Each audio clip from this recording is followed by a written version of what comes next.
E, meus amados irmãos, precisamos mergulhar e entender em qual é ou qual deveria ser o propósito de vida de cada um de nós, os crentes em Jesus Cristo. Precisamos nos indagar acerca dessa realidade. Qual é ou qual deveria ser o propósito de vida de cada um de nós? Meu, seu, o nosso propósito. E verdadeiramente, depois de uma narrativa tão abençoada que nós fizemos da palavra de Deus, nós chegamos à conclusão, podemos chegar à conclusão, que o propósito de vida de cada um de nós tem que ser o seguinte: cada cristão precisa viver a fim de agradar a Deus com o seu procedimento de vida. Cada um de nós precisamos atinar nessa realidade de agradarmos a Deus com as nossas vidas. De maneira, meu amado irmão, que ao findar desse dia, ao chegarmos no nosso leito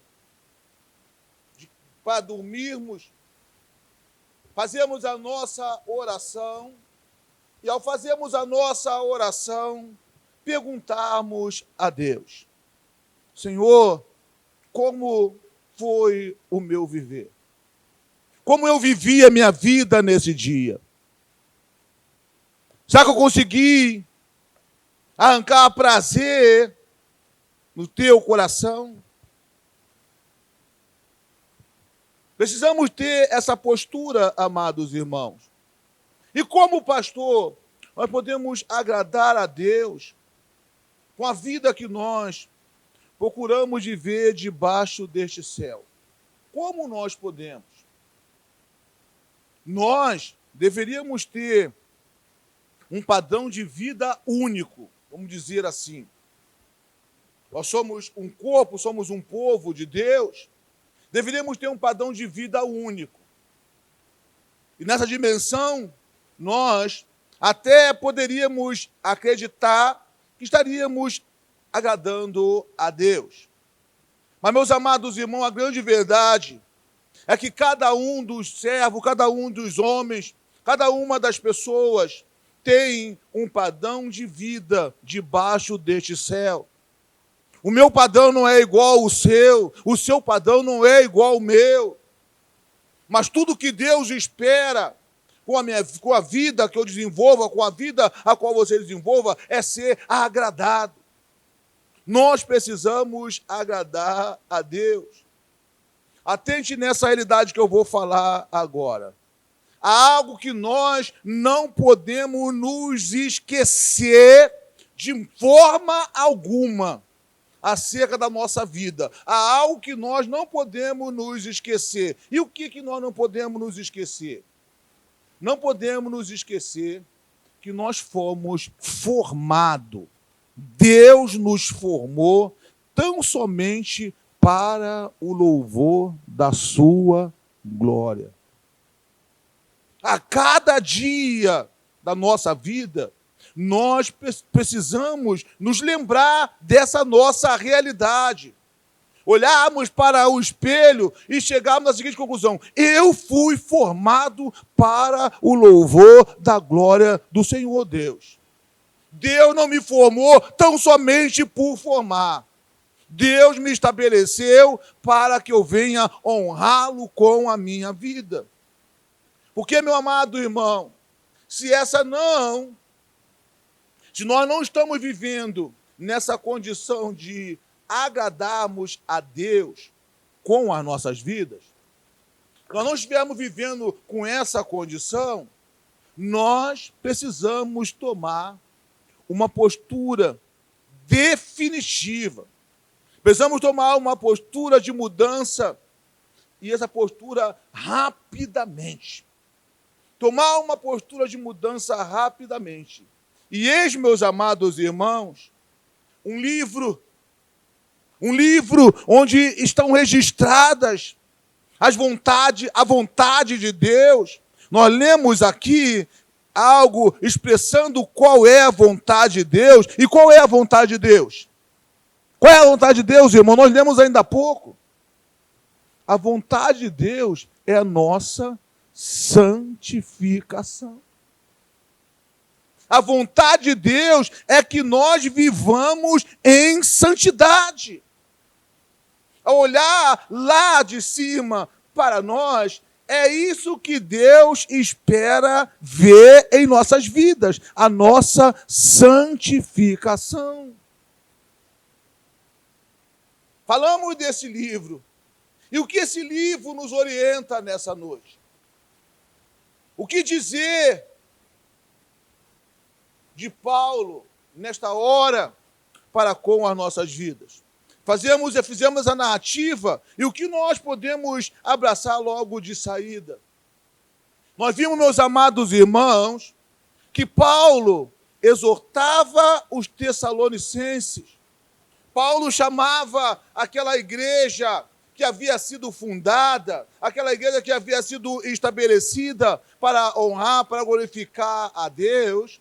E Paulo estava chamando aqueles irmãos, estava exortando aqueles irmãos em 3 questões, prestem bem atenção, em 3 questões de muita importância na vida de quem deseja honrar a Deus. Paulo chamava a atenção, exortava os irmãos nessas 3 questões para que o crente viesse a agradar a Deus com a sua vida.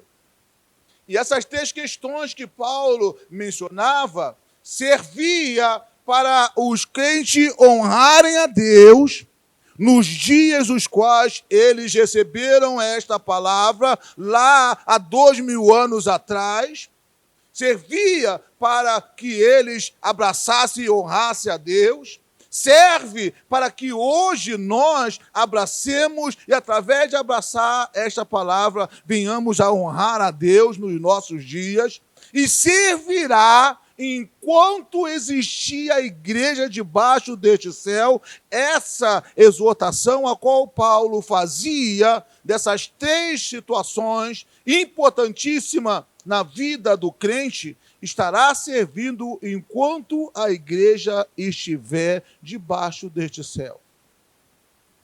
Nada é velho, irmão.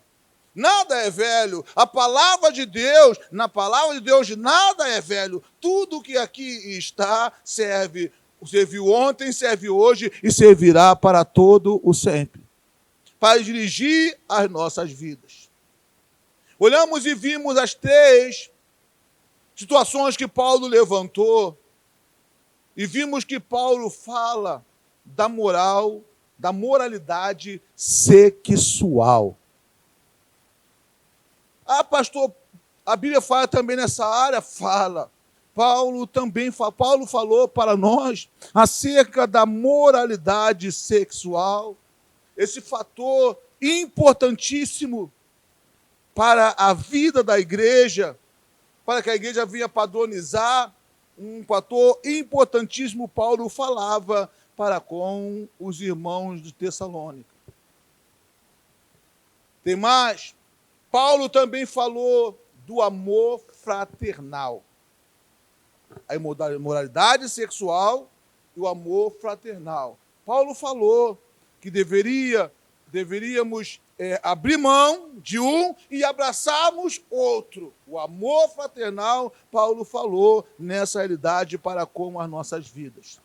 Em terceiro lugar, meus amados irmãos, Paulo fala de uma postura de vida ética, que o crente precisa ter uma postura de vida ética e que essa postura faça com que a sociedade possa respeitá-lo e respeitar a igreja, porque respeitando o crente, está respeitando a igreja. tendo um respeito pela sua vida, com certeza estará tendo um respeito pela sua igreja. Entenda, meu irmão, algo especial nessa noite. Essas instruções de Paulo, elas são tão especiais que elas começam num âmbito fechado, num lugar bem fechado. Começa num lugar fechado para depois vir de uma forma mais aberta e alcançar toda a igreja. É nessa dimensão que Paulo está instruindo os irmãos. E o objetivo da instrução de Paulo é começar com um procedimento que visa, de uma certa forma, estruturar pessoalmente o crente. O objetivo de Paulo, falando nesses aspectos, de uma forma bem fechada, é estruturar o crente. Porque sem estrutura, como que eu posso instruir você? Sem estrutura, como que você poderá instruir os demais? Então, Paulo está falando nessa dimensão para que, em primeiro lugar, eu seja instruído e bem instruído. Para que, em primeiro lugar, você seja bem instruído e bem instruído. Por quê? Porque visa alcançar os demais irmãos, e através dos irmãos alcançarem a sociedade. Então, em primeiro lugar, como diz a palavra de Deus, a correção vem pela casa de Deus. E nesta hora, em primeiro lugar, o Espírito Santo fala pessoalmente para mim. Falando para mim, eu não tenho que me preocupar com o outro, mas tenho que me preocupar tão somente comigo. E depois de estar estruturado, essa estrutura precisa se estender até os irmãos. Uma vez que eu estou capacitado a agradar a Deus com a minha vida, essa minha capacitação, ela precisa se estender a todos os irmãos. Todos os irmãos precisam olhar, precisam aprender, precisam viver assim como eu procuro viver a minha vida. Por quê, pastor? Porque todos nós precisamos estar no mesmo nível de integridade. Nós somos a igreja do Senhor. Precisamos estar no mesmo nível de integridade.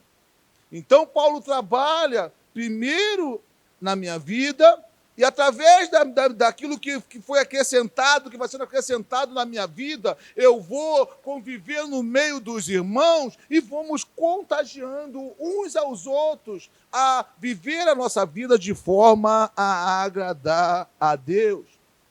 E tudo isso tem um propósito. O propósito de nós estarmos bem estruturados nesse investimento é, com certeza, o alcançar a vida do ímpio. Prepara a nossa vida, prepara a nós que somos crentes, de forma que nós tenhamos condições de sair no mundo e alcançar o ímpio. Que na condição a qual ele se encontra, ele não pode ficar. Entenda, irmão, aquele que está lá fora, vivendo a sua vida impiamente, com esse testemunho de vida que nós poderemos passar para eles, com certeza eles não vão demorar a estar dentro.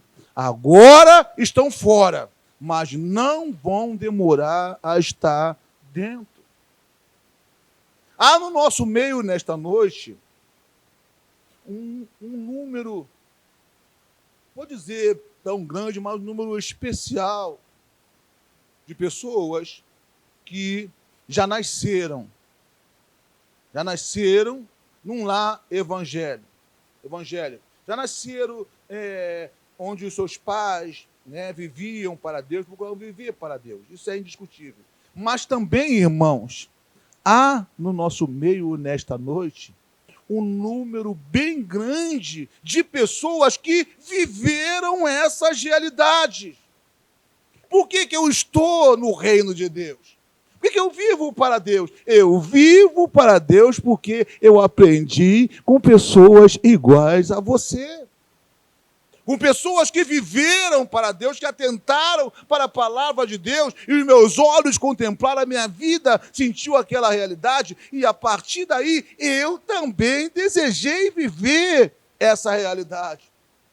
Não pensem, irmãos, que é impossível, não. É possível, sim, nós ganharmos pessoas, ganharmos o mundo. Nós fomos ganhos.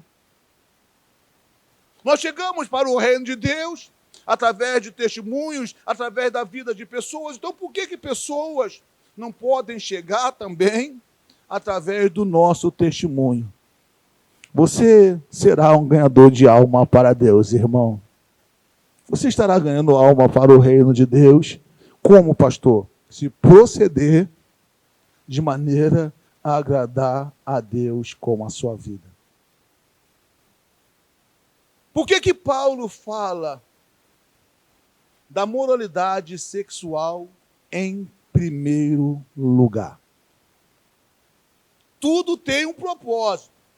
Por que ele falou aos Tessalonicenses, em primeiro lugar, da moralidade sexual? Vamos ler aqui, versículo 1. Finalmente, irmão, nós vos rogamos e exortamos no Senhor Jesus que, como de nós recebeste, quanto à maneira por que devias viver a agradar a Deus, e efetivamente estás fazendo, continues progredindo cada vez mais, porque estás inteirado de quantas instruções vos demos da parte do nosso Senhor Jesus, pois é a vontade de Deus o quê?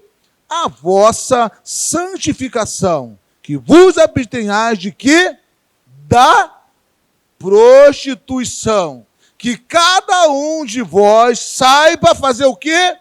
Possuir o próprio corpo em santificação e honra, não como o desejo de lasciva, como os gentios que não conhecem a Deus, e que nesta matéria ninguém ofenda e nem defraude a seu irmão, porque o Senhor, contra todas estas coisas, como antes vos avisamos e testificamos, claramente é o vingador, porquanto Deus não nos chamou para a impureza, e sim para a santificação. Paulo está colocando logo em primeiro lugar a moralidade sexual. E por quê, pastor? Atentem, irmãos. Os Tessalonicenses haviam se convertido ao Senhor. Os irmãos na igreja de Tessalônica haviam se convertido ao Senhor. E por causa disso, eles precisavam sofrer uma mudança radical. Precisavam sair, numa linguagem bem popular, da água para o vinho. Porque conversão é isso, irmão. Conversão é uma mudança radical. Alguém que vivia de uma forma passou a viver, ou passaria a viver de uma outra forma totalmente diferente. Toda a vida, meu amado irmão, do convertido é para honrar a Deus. Toda a vida do convertido. Antes, eu vivia a minha vida sem atinar para essa realidade. A honra ao Senhor era a última coisa que passava pela minha mente. Por quê? Porque eu vivia uma vida ímpia. você vivia uma vida ímpia. Para que você chegasse a honrar a Deus com a sua vida, foi necessário que uma conversão ocorresse na sua vida. Que a sua mente fosse aberta para essa realidade. E a partir daí, você passasse a viver em novidade de vida. Todo crente, ele vive para honrar a Deus. Amém, irmãos? Todo crente vive para honrar a Deus. Mas por que Paulo bateu primeiro nessa tecla? Havia, meus amados irmãos, as tradições sexuais da cultura helenista que vinculava no meio daquela sociedade. Essa cultura helenista, libertina, com uma série de procedimentos de vidas que iam totalmente contra os princípios bíblicos. Totalmente contra. A Bíblia mandava um determinado tipo de postura quando essa cultura vivia uma realidade totalmente diferente. E eles se converteram ao ouvir a palavra do Evangelho. E uma vez convertido, precisavam verdadeiramente de tomar uma nova postura. Não posso mais viver nessas condições. E Paulo, instrumento na mão de Deus, cuidava de passar essa realidade para com aqueles irmãos. Nós vimos, meus amados, na narrativa, que Paulo elogiou os tessalonicenses pelo progresso deles. Eles haviam progredido, estavam progredindo, melhor dizendo, em aprender como agradar a Deus com as suas vidas.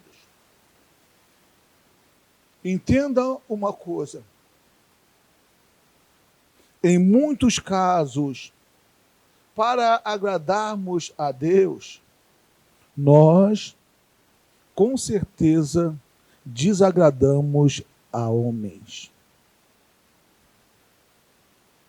Para agradarmos a Deus, nós, em muitos casos, temos que desagradar a homem. E Paulo não só elogiava essa postura de vida a qual os irmãos estavam abraçando. Que postura, pastor? Aprendendo a cada dia mais, se interessando em aprender acerca de como agradar a Deus. E Paulo não só elogiava, mas Paulo ordenou.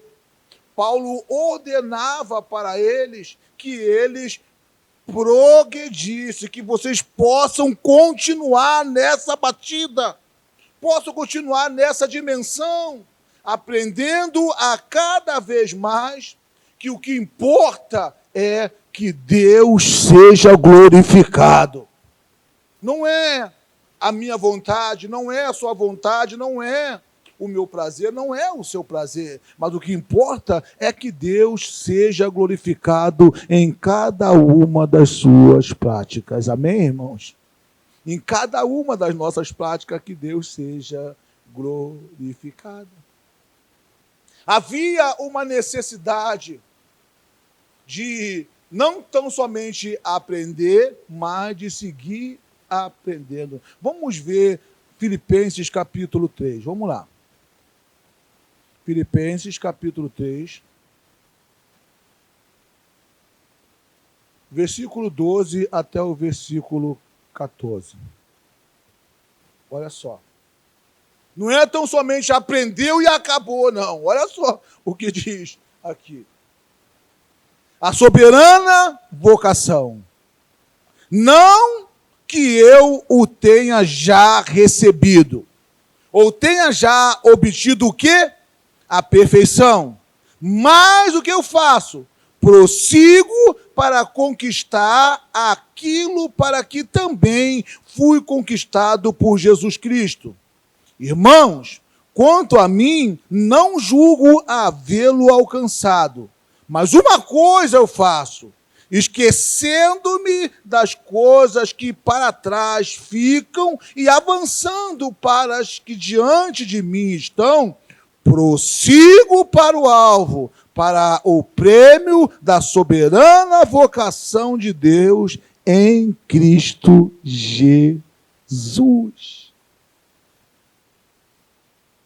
Não houve um estacionar, não havia um estacionar na vida de Paulo, muito pelo contrário, quanto mais a porta se abria para ele, mais ele queria entrar.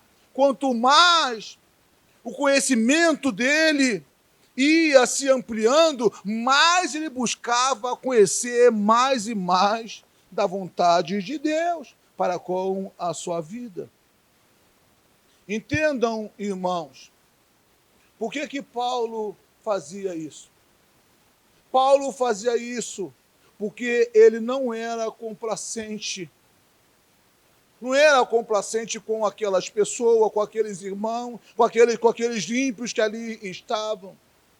Ele sabia que a complacência espiritual desvirtua totalmente a confissão verbal do crente. Se o crente é complacente com práticas que desagradam a Deus, ele está totalmente desvirtuado do caminho o qual ele abraçou. E a realidade daquela prática helenista, da política helenística que existia lá em Tessalônica, o povo estava vivendo essa realidade, e se não houvesse uma vigilância, se não houvesse uma cobrança, se não houvesse alguém a orientar, o povo vivia essa realidade. Como é difícil para alguém que já vem batendo numa tecla, podemos dizer, a vida inteira, porque essa era a realidade dos tessalônicos. Já vinham batendo numa tecla a vida inteira e de repente chega uma palavra diferente, chega algo do Evangelho, o Evangelho chega na vida e promove essa mudança radical na vida dos irmãos. Como era difícil. Tinha que ser algo de Deus. Tinha que ser algo de Deus para que a mudança radical se fizesse. E Paulo abriu os lábios, dizendo para aquele povo que o ensino dele não vinha dele mesmo. Aquilo que Paulo ensinava vinha de Deus para com a vida daquelas pessoas. Paulo enfatizou que a autoridade do seu ensino não vinha dele mesmo. Teve a tranquilidade de dizer que o que ele ensinava para os demais não era algo que vinha dele, mas que vinha de Deus. Em Gálatas, capítulo 1, versículo 10 e versículo 12, vamos ler, irmão. É bom mergulhar na palavra de Deus. Gálatas 1, versículo 10 e até o versículo 12, diz o seguinte: o evangelho que Paulo recebeu e pregou, olha só, o evangelho que Paulo recebeu e pregou. Porventura, procuro eu agora o favor dos homens ou de Deus? Ou procuro agradar a homens? Se agradasse ainda a homens, não seria servo de Cristo. Eu faço-vos, porém, saber, irmãos, olha só, que o evangelho por mim anunciado não é segundo a quem? Não é segundo a homem, porque não recebi e nem aprendi de homem algum, mas mediante a revelação do Senhor Jesus. Paulo passava que verdadeiramente o que ele havia recebido não era de homens, era de Deus, não era como a cultura helenista que imperava naquele lugar aonde aquelas pessoas viviam. Não, o que ele havia recebido vinha de Deus. Não era um simples ensinamento de homem, mas era o próprio Senhor Jesus Cristo que havia passado para eles. De maneira, meus amados irmãos, que como acontecia com os irmãos tessalonicenses, também acontece conosco nesta hora. Aqueles irmãos precisavam ou deveriam conhecer bem os mandamentos os quais eles estavam recebendo. Como nós também precisamos conhecer bem os mandamentos que nós estamos recebendo nesta noite, e mais do que conhecer os mandamentos, sabermos de quem está vindo para com as nossas vidas. Quem é que está mandando que eu proceda desta maneira? Temos que entender, porque se nós entendermos nessa dimensão, nós vamos progredir e vamos seguir aprendendo como agradar a Deus com as nossas vidas. Tudo isso que Paulo procurava passar era com uma finalidade: que aquele povo aprendesse qual era a vontade de Deus.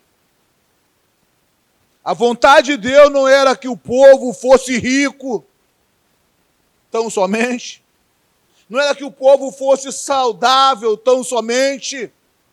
Mas a vontade de Deus, ela foi expressada de uma forma clara e taxativa. A vontade de Deus para com a vida da sua igreja era a sua santificação. Entenda, meu irmão, fale para o seu irmão: meu irmão, a vontade de Deus principal para com a sua vida é a sua santificação.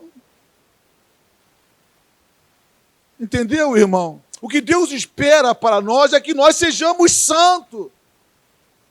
Sejamos santificados e nos santifiquemos a cada dia para a honra e para a glória do Senhor. A sociedade, preste bem atenção, Tessalônica era pagã. Pagã. Não tinha nada a ver com Deus. Aquela sociedade era pagã. E uma sociedade pagã, ela não ensina e nem induz ninguém à pureza sexual. O quê? Uma sociedade pagã não ensina e nem induz ninguém a uma pureza sexual. Nós temos visto nos nossos dias como que a coisa tem funcionado, como que a coisa tem andado. Infeliz são os pais que não orientam os seus filhos, que não têm um cuidado de sentar-se com os seus filhos para uma orientação de como proceder, de como viver, do momento o qual proceder, a hora a qual deve proceder. Infelizes são os pais que não têm esse cuidado. Uma sociedade pagã, a infidelidade conjugal é algo normal. É algo normal. A libertinagem, as religiões da Tessalônica, ela permitia a corrupção sexual. E assim o povo procurava viver. Se não fosse algo de Deus, nada teria mudado no coração daqueles homens. Diante de tudo aquilo, diante de toda aquela situação que viviam, eis que chegou o Evangelho. Eis que chegou a vontade soberana de Deus. O que falta acontecer nessa sociedade a qual nós estamos vivendo? O que falta acontecer? A cada dia que passa, mais pervertida é a sociedade a qual nós estamos vivendo. Os Tessalonicenses, o Evangelho chegou. O Evangelho chegou na Tessalônica. E o que o Evangelho trouxe para com aquelas pessoas? Entendam, o Evangelho trouxe e continua trazendo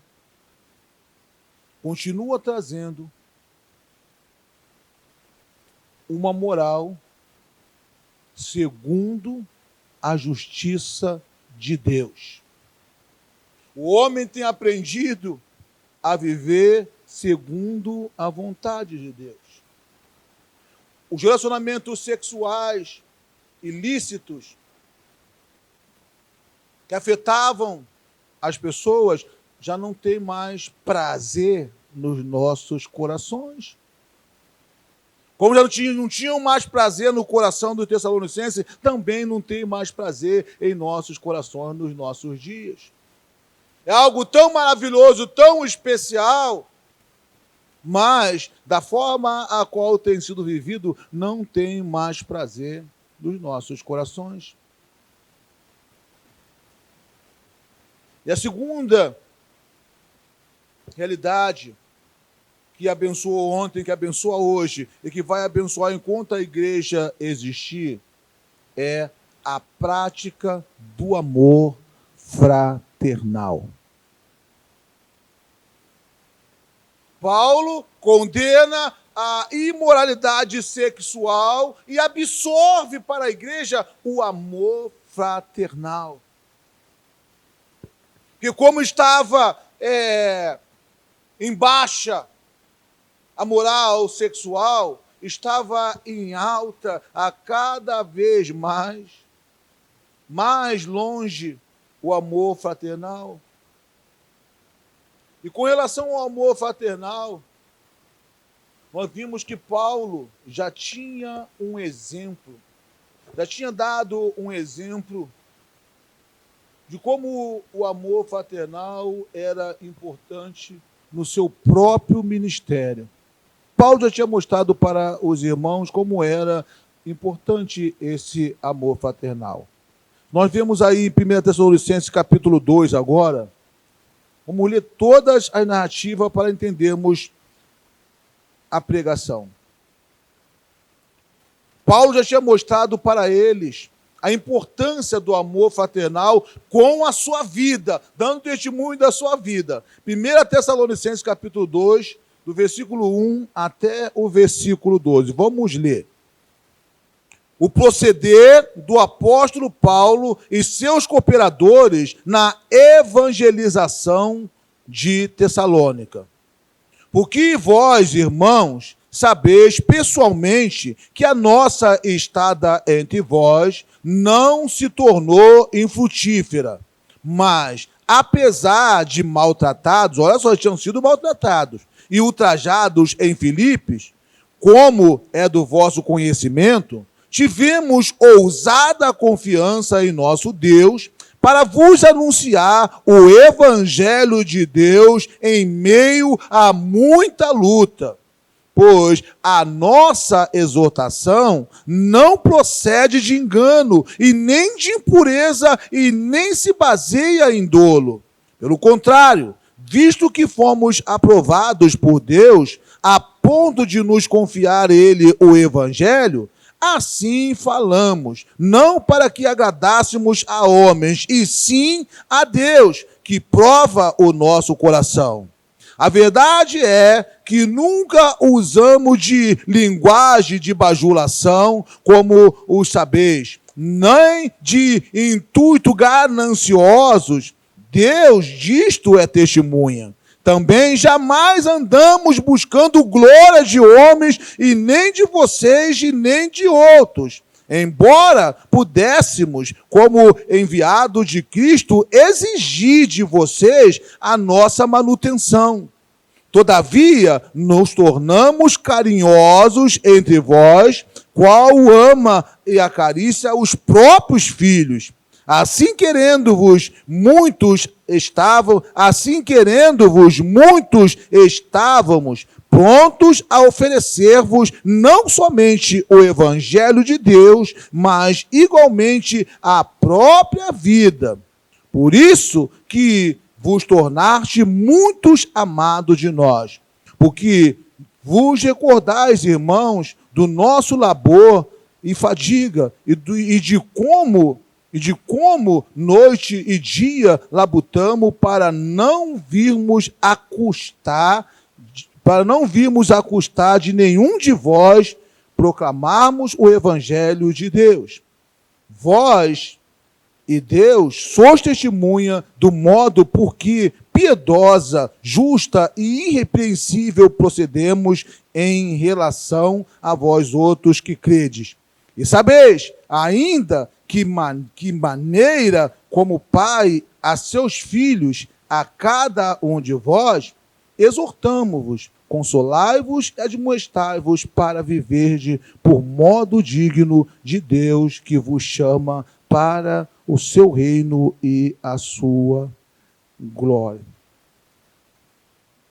Do amor ao próximo, do amor fraternal, melhor dizendo, nós olhamos e vimos, meus amados irmãos, Paulo dizendo das covardias, das injúrias que ele sofreu antes, mas nem isso o impediu de fazer conhecer aquele povo, conhecer a verdade libertadora. Quando fala-se de pagar um preço para que o Evangelho siga, é nessa dimensão que está falando. Eu, você, nós somos instrumento na mão de Deus. Deus chamou a mim, Deus chamou a você, Deus nos chamou para pagarmos o preço de pregarmos a sua palavra, de arrancarmos pessoas das trevas. E isso não é fácil, irmão. Isso não é fácil. Parece ser fácil arrancar pessoas das trevas com a palavra, não é fácil. Mas assim como Paulo fez, e foi alcançando a igreja séculos após séculos, e nos alcançou, e nós estamos hoje aqui como instrumento pegando a palavra de Deus, assim vai ser comigo, assim vai ser com você, se nós nos assujeitarmos a viver para agradarmos a Deus. O título dessa mensagem, nessa noite, foi Como Viver para Agradarmos a Deus. A mensagem que, aparentemente, para mim, parecia ser branda, pequena, rápida, quanto esta mensagem abre o nosso entendimento. Nos leva a mergulhar profundamente na palavra de Deus para adquirirmos condições de sermos evangelistas, de sermos pregadores da palavra de Deus. Deus espera de mim, Deus espera de você. Quanto à postura que nós devemos ter, ética, especial, notória, que verdadeiramente ninguém tenha o que falar de nós. Paulo diz, no versículo 11 do capítulo 4,